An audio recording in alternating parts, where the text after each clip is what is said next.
E aí, pessoal, bem-vindos de volta a mais um episódio do podcast Paraíso na Terra. Meu nome é Bryce Crawford e o episódio de hoje será sobre defender Jesus, quem Jesus é, falar sobre sua divindade, falar sobre seu passado e então analisar recursos cristãos e não cristãos que defendem quem Jesus é, que ele existiu, e coisas assim. Então, antes de começarmos, vou apenas começar com um rápido palavra de oração. Então, Pai, nós te agradecemos por este dia, eu te agradeço por mais um sopro de vida. Agradeço por quem quer que esteja assistindo ou ouvindo isto. E assim, Pai, eu apenas oro. Que tu me des uma língua guiada pelo Espírito e que cada palavra que saia da minha boca te glorifique e que saibamos que vem de ti, Pai. Então, obrigado por mais um sopro de vida. Obrigado por guiar este podcast e vídeo. E eu apenas oro por um resto de semana seguro, por um ótimo fim de semana e que tu toques os corações e os ouvidos que ouvem ou assistem a isto. É em teu nome que oramos. Amém. Certo, vamos começar. Então, quero começar falando sobre quem é Jesus. Jesus era um homem judeu e nasceu da Virgem Maria. Isso é muito essencial.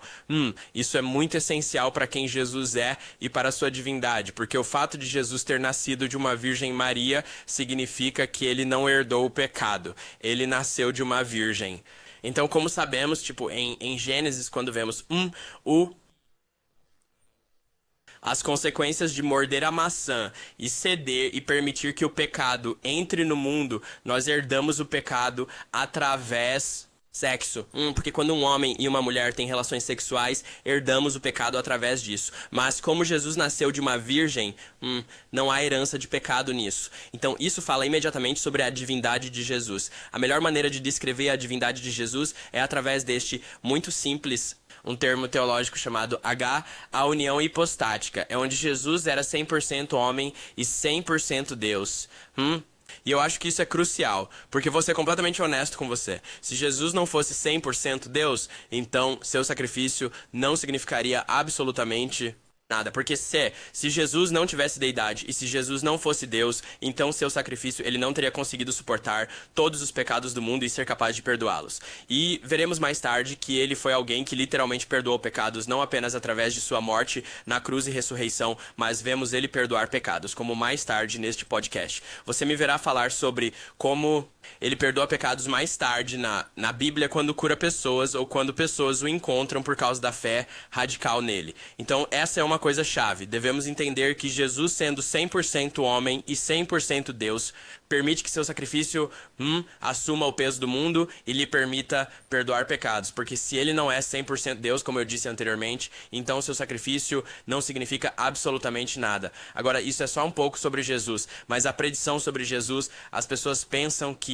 a Bíblia não fala sobre Jesus tudo no Antigo Testamento. Isso é absolutamente falso. Uma das coisas que realmente me faz confusão é quão óbvio é que Jesus é o Filho do Homem e o Filho de Deus. É tão óbvio pra mim quando vemos isso no Novo Testamento. Eu fico como essas pessoas não entendem? Os fariseus eram as pessoas que o perseguiam ou as pessoas que não acreditavam nele. Como eles não entendem que ele está literalmente cumprindo profecias no Antigo Testamento? Apenas alguns grandes, vai ser Gênesis 5. Há uma genealogia em Gênesis 5 que vai de Adão a Noé, e está meio que colocada aleatoriamente ali, mas é muito importante, porque essa genealogia na verdade se liga ao Evangelho de Mateus. Genealogia. Ele fala sobre, em Mateus, se você olhar a genealogia onde se liga a Jesus, essa genealogia em Gênesis é muito importante para a de Mateus, porque isso permite essa conexão lá e mostra isso. Outro é apenas Isaías 14, quero dizer, Isaías 7,14. E vemos que a vemos o nascimento virginal da Virgem Maria e o nome sendo Emanuel, daquele rótulo em direção a Jesus. Agora, esses são apenas dois muito simples, muito grandes. Há previsões e profecias de Jesus, mas há muitas mais. E você verá no vídeo como estou mostrando um vídeo de várias outras fontes que provam que Jesus é o Messias das profecias do Antigo Testamento, sendo cumpridas por todo o Novo Testamento de maneiras que Jesus as cumpriu. Outra coisa que eu acho muito legal é que naquela genealogia em Gênesis 5, há algo muito interessante ali. Então, a tradução hebraica de todos os nomes nessa genealogia prevê Jesus também. E vocês podem achar isso muito legal. Então vou só lhe listar os nomes rapidamente que o prevêem, e isso forma frase. Então, os nomes são Adão, Sete, Enos, Quenã, Maalalel, Jared, Enoque, Matusalém, Lameque e Noé. Todos esses nomes em ordem com a tradução hebraica dos nomes criam uma frase que diz: um homem designado mortal sofrimento, o Deus abençoado descerá, ensinando que sua morte trará aos desesperados repouso ou conforto. Isso simplesmente me surpreende. A genealogia em Gênesis 5, as traduções hebraicas dos nomes literalmente predizem a predição da morte de Jesus e a liberdade que encontramos nela. Então acho isso muito interessante, e há muitas outras coisas diferentes que as traduções hebraicas de palavras, como muita gente esquece que a Bíblia não serve apenas para a América. Então nós esquecemos isso, e então quando olhamos, foi traduzida do hebraico e do grego, e quando olhamos as traduções em hebraico e grego, às vezes vemos os significados mais profundos por trás das coisas. Então essas são apenas pequenas partes que predizem Jesus. Isso meio que prenuncia a vinda de Jesus, seu nascimento e morte e ressurreição. Então, isso foi realmente muito legal. Eu realmente acho que não há como negar isso. Tipo, eu realmente, é muito difícil pra mim compreender como negar isso. Agora, o ministério terreno de Jesus. Isso é muito interessante. Por causa do ministério terreno de Jesus. Então, se considerarmos os evangelhos aqui, há 3 biografias antigas que falam sobre Jesus, e então há uma narrativa histórica. Então, as biografias vão ser Mateus, Marcos e João. E Mateus foi escrito para os judeus e apenas diz aos judeus que Jesus é o Messias. Basicamente, é isso que Mateus está dizendo às pessoas. Marcos foi escrito para os romanos e João diz às pessoas que Jesus é Deus. Então, imediatamente, esses 3 evangelhos dos 4 são impulsionando isso, esta biografia antiga, como escrever sobre quem é Jesus. Agora, Lucas sendo um médico, isso é muito importante. Lucas entra em muitos detalhes porque Lucas era médico, então ele sabe como escrever e conhece a necessidade de detalhes. Ele escreve essa narrativa histórica que foi dirigida aos gregos, explicando como Jesus foi. Perfeito. Então, eu acho que isso é muito importante, e neles nós vemos diferentes coisas acontecendo. Jesus estava curando pessoas, diferentes maravilhas aconteceram e ele estava ensinando, e seus encontros com os fariseus são realmente importantes. E algo que eu quero falar é como suas curas e maravilhas. Como vemos ele alimentando os 5.000, vemos, bem no início, quando ele está reunindo os discípulos, quando enche suas redes com peixes, o vemos acalmar tempestades, o vemos curar leprosos e coisas assim. E eu acho que isso é simplesmente muito bonito. A potência que Jesus tem em e apenas nossa ignorância em relação a isso como seres humanos, como Jesus é literalmente Deus, porque quando vemos algo sobrenatural acontecer, devemos perceber que é algo que vem do sobrenatural. Temos que perceber que não é nada deste mundo. Não podemos olhar para algo como um milagre ou uma cura ou algo assim. Eu tive uma cura pessoal e soube imediatamente, isso não pode simplesmente acontecer normalmente. Isso realmente não acontece normalmente. Então tem que ser de Deus. Agora, novamente, quero esclarecer algo. Nem tudo que é sobrenatural é de Deus. Há muitas coisas, especialmente a nova era, cristais, manifestação, cartas de tarô, coisas assim. Há muitas coisas sobrenaturais que não são de Deus, mas quando você vê algo sobrenatural, você deve perceber que não há nada nesta terra. Fisicamente, ninguém nesta terra pode fazer isso acontecer sem a ajuda de algo sobrenatural ou alguém sobrenatural. Então, isso é muito incrível. Agora, o maior problema é Jesus e sua divindade. Jesus e sua divindade são muito importantes. Então, essas são algumas coisas que aconteceram. Jesus fez afirmações diretas ao longo das escrituras quando falava com as pessoas. Em João capítulo 10, versículos 25 a 33, ele diz às pessoas: eu e o Pai somos um. Ele diz às pessoas eu sou Deus. Ali vemos a trindade, Pai, Filho e Espírito Santo. Deus Pai, Deus Filho, Deus Espírito Santo, como ele está dizendo às pessoas eu e o Pai somos um. Outro é João capítulo 8, versículo 19, onde diz: se vocês me conhecessem, conheceriam também meu Pai. E João capítulo 14, versículos 8 a 9. Dizer: quem me vê, vê o Pai. Agora ele está fazendo afirmações diretas de que é Deus, e isso irritou muitas pessoas. Mas, como eu disse antes, suas habilidades para curar e suas habilidades para fazer coisas que ninguém mais poderia apenas demonstram que ele é Deus, que ele tem divindade. Até mesmo em seu julgamento, uma coisa engraçada é como as pessoas, quando estavam colocando Jesus em julgamento, estavam tentando encontrar pessoas para condenar Jesus e ter algo para julgá-lo, mas ninguém conseguia porque ninguém encontrava uma razão legítima para julgar Jesus. Então eles o colocaram em julgamento por blasfêmia. Eles afirmaram que ele era um blasfemo.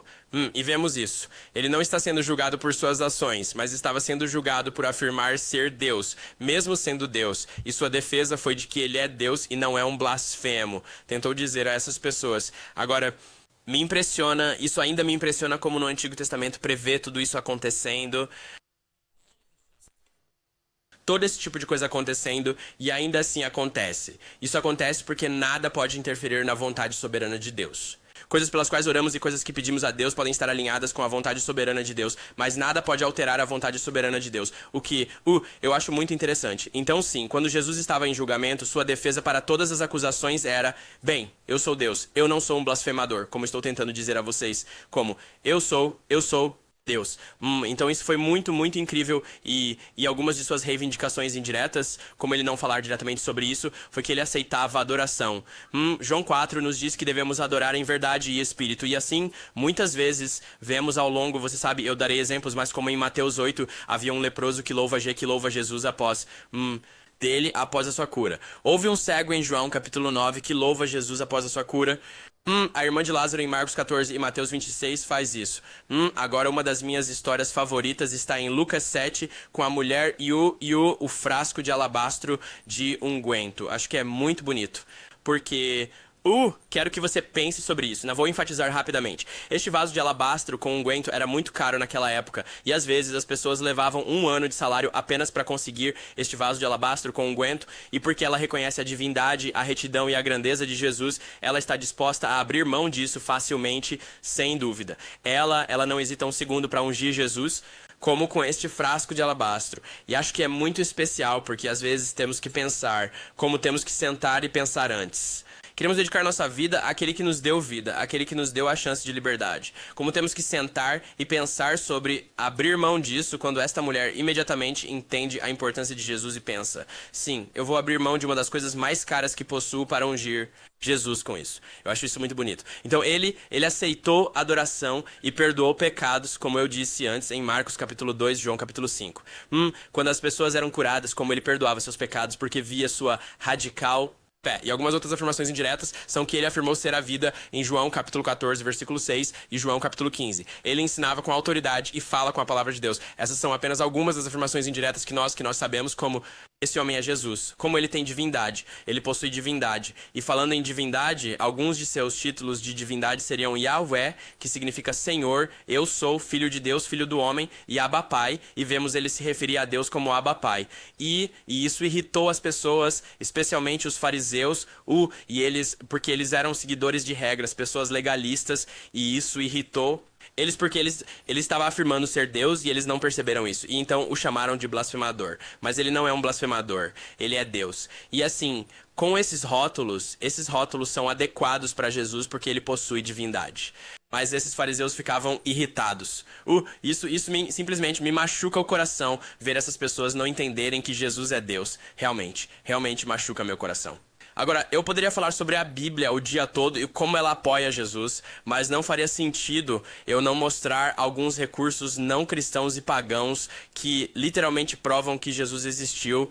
Então nós vamos fazer isso. Então, para todas as pessoas que dizem que não há nada fora da Bíblia que não possa provar Jesus, você está absolutamente errado. Alguns dos maiores historiadores em que hoje confiamos para a história passada, literalmente provam Jesus. E um dos mais conhecidos é Cornélio Tácito. Este homem copiariam os registros romanos. É assim que a história é literalmente transmitida, as pessoas precisam copiá-la e registrá-la, e no passado, sabe? Havia muitos historiadores que gostariam de maquiar a história e coisas assim, mas Cornélios era um homem muito confiável, não maquiava a história não, sabe? Alterava as coisas. Então as pessoas olhavam para seus antigos escritos históricos e coisas para, tipo, até nos dias de hoje eles olham para os escritos e a história de Cornélio Tácito como prova e para olhar para trás por causa de sua verdade e validade. E em seus escritos ele fala sobre como Nero perseguiu os cristãos e escreveu sobre a crucificação de Jesus. Ele copiou documentos romanos, esse cara que não acredita em Jesus, apenas um historiador, Cornélio Tácito. Ele viveu de 55 depois de Cristo até 120. Ele escreve sobre a crucificação de Jesus e como Nero perseguiu os cristãos. E isso foi prova de que Jesus realmente existiu, porque ele está escrevendo história romana e passando adiante. Ele foi considerado um dos maiores historiadores da Roma antiga. As pessoas literalmente dependem dos seus antigos escritos históricos na sociedade de hoje. E ele literalmente fala sobre a crucificação de Jesus. Alguns outros incríveis, belos. Então, os belos pesquisadores vão ser meus amigos Flegon e Talos. Esses caras são incríveis. Anno Domini 52 e Anno Domini 80 até 140. Esses caras escreveram... Então Talos confirmou a estranha escuridão. A Bíblia fala sobre como havia essa estranha escuridão quando Jesus estava crucificado. E ele confirma que houve uma escuridão estranha na tarde em que Jesus foi crucificado. E ele escreveu muita história do Mediterrâneo, desde a Guerra de Troia e tudo ao longo do seu tempo. Então ele foi um historiador muito válido. E ele escreveu sobre como houve uma escuridão estranha na tarde em que Jesus foi crucificado. E meu amigo Flegon, ele foi um autor grego. E ele também escreveu sobre a estranha escuridão e dá uma data e hora, a 202ª Olimpíada, do meio-dia às 3 horas. Agora, isso é o que eu também acho louco. Ele também menciona um terremoto, do qual a Bíblia também fala. Mas sua desculpa para a escuridão foi um eclipse solar, o que me deixa perplexo. Eu já vi um eclipse solar. Aconteceu na escola. Historiadores e cientistas sabem que eclipses solares não duram do meio-dia até as 3 horas. Eles duram de 3 a 5 minutos no máximo, talvez 10 minutos, não por muito tempo. Então teria que ser impossível para um eclipse acontecer. E além disso, cientistas e historiadores retrasaram a localização dos planetas e do Sol e da Lua até a 202ª Olimpíada. E o Sol e a Lua não estavam nem perto um do outro para um eclipse solar acontecer. Então isso refuta a teoria do eclipse solar lá, mas o fato de que esses historiadores que não acreditam em Jesus estão escrevendo sobre a crucificação de Jesus e a estranha escuridão e terremoto na sua crucificação, provar que o evento aconteceu. E o último recurso seria Mara Bar Serapion. Ela compara Jesus a Sócrates e Pitágoras, dois muito bem conhecidos, em influências dentro da história, e ela diz que Jesus era o rei sábio e que ele viveu em seu ensinamento que ele havia dado. Ele viveria o ensinamento que ele deu. Estão literalmente escrevendo sobre quem Jesus é, se Jesus existiu, comparou a algumas das pessoas mais sábias e conhecidas do dia a dia. E depois continuar a dizer que Jesus viveu o ensinamento que ele ensinou. O que? Se ele viveu o ensinamento que ele ensinou, o que ele fez, isso prova que Jesus era perfeito nas coisas que ele ensinou. Então é muito, muito incrível. Agora, uma última coisa que quero falar é apenas sobre a morte e ressurreição de Jesus. O Jardim no Monte das Oliveiras fala sobre, pouco antes da prisão de Jesus, Jesus se afasta e ora. E em Lucas 22, versículos 43 a 45, fala sobre como seu suor se tornou como grandes gotas de sangue. E eu amo esse destaque porque acho que esse destaque é necessário para entender o peso dos pecados que ele está prestes a suportar, do passado, presente e futuro. Porque seu suor, sendo tão pesado quanto gotas de sangue, eu acho, apenas serve para mostrar a quantidade de peso que este homem está prestes a carregar na cruz. Eu tenho essa trilha de pneu aqui, é como uma coisa de trilha de pneu de trem. Eles pregariam isso no chão, e eu não sei se você pode ver o quão grande isso é, mas é tão grande quanto a minha cabeça, e às vezes eu olho para isso, e eu coloco no meu pulso assim, e imagino isso sendo pregado e atravessando minhas mãos. Mas imagine algo maior e mais grosso sendo atravessado pelas suas mãos. E não apenas a dor física, mas o peso dos pecados do mundo e dos pecados da humanidade nascendo na serra, sendo crucifixo junto com a dor física. Ah, é incrível. A morte. Ah, eu gosto dos ladrões na cruz. Há duas outras pessoas sendo crucificadas ao lado dele. Um deles está zombando de Jesus e o outro decide acreditar em Jesus. Ele diz: Você é o Filho de Deus. E eu amo que Jesus olha pra esse homem e diz algo como: Você e eu, ele diz algo como: Você estará no paraíso comigo esta noite. Tipo, você estará comigo no paraíso. E eu acho isso lindo por causa da fé radical do homem. Só sabendo, ele pensa: Este homem é o Filho de Deus. Então, por causa de sua fé radical, ele acaba acreditando e indo para o céu. E, como vemos, a frase está consumado sendo dita na cruz. A última frase está consumado, a profecia sendo cumprida. Agora dando a toda a humanidade após essa morte e ressurreição a oportunidade de liberdade através de Cristo. E como eu disse, continua falando sobre o terremoto em Mateus 27 até 27:54 que mencionamos antes, e então a ressurreição. Vemos Jesus se encontrar com todos os discípulos e vemos o Tomé, o incrédulo, onde Tomé coloca suas mãos nos buracos e percebe: cara, Jesus, você realmente ressuscitou, você venceu a morte. Então vemos a grande comissão: vá e conte a essas pessoas, conte aos discípulos e também o mandamento para todos nós crentes para ir espalhar o evangelho. E vemos algumas das maiores apresentações do evangelho em atos e perseguições, e é incrível, é uma honra ser perseguido por Jesus. No geral, eu realmente acho que há muitas evidências para negar Jesus e há muito mais provas que eu nem mencionei neste episódio. Mas, cara, estou realmente empolgado e espero que haja alguns fatos e coisas que você pode usar do que eu falei para combater pessoas que discutem com você sobre Jesus. E vou disponibilizar esta folha de anotações. Se você quiser a folha de anotações, colocarei um link para ela. Vocês podem totalmente pegá-la e usá-la, dar uma olhada. Muito legal. Pessoal, eu amo vocês e deixem-me orar rapidamente. Então, Pai, obrigado por este dia. Obrigado por me permitir falar e falar através de mim. Então eu oro para que tenhamos uma semana segura e ótima e que as pessoas que ouviram e seus corações que estavam sintonizados, Pai, apenas permita que elas usem o conhecimento e a sabedoria deste episódio de podcast ou deste vídeo que assistiram para impactar outras vidas, que eles possam estar equipados e sair para defender o nome de Jesus. Então, Pai, nós te amamos e te louvamos, nós te agradecemos. É em nome de Jesus, amém. Pessoal, muito obrigado por prestar atenção e assistir e ouvir este podcast Heaven on Earth, episódio 3. Fiquem seguros, fiquem bem e um novo episódio na próxima quinta-feira. Obrigado, pessoal.